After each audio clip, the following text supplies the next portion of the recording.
This is the summary created from the video. Lecture 6 Demonstration II.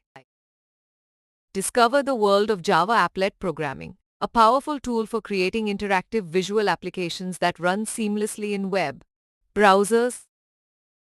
Learn how to write, execute, and configure Java applets, customizing their appearance with features like resizing, background colors, and HTML-based user inputs.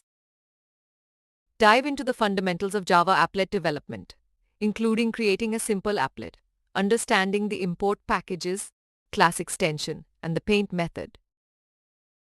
Explore customizing applet titles, sizes, and display text through Java programs and HTML code adjustments, giving you full control over the applet's visuals.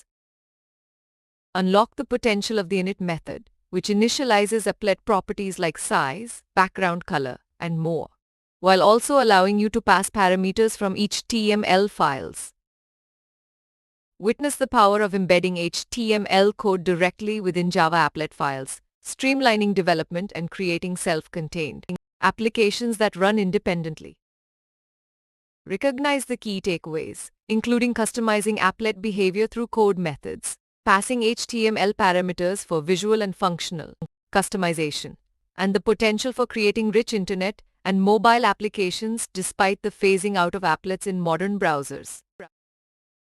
Please stay tuned for more summary videos.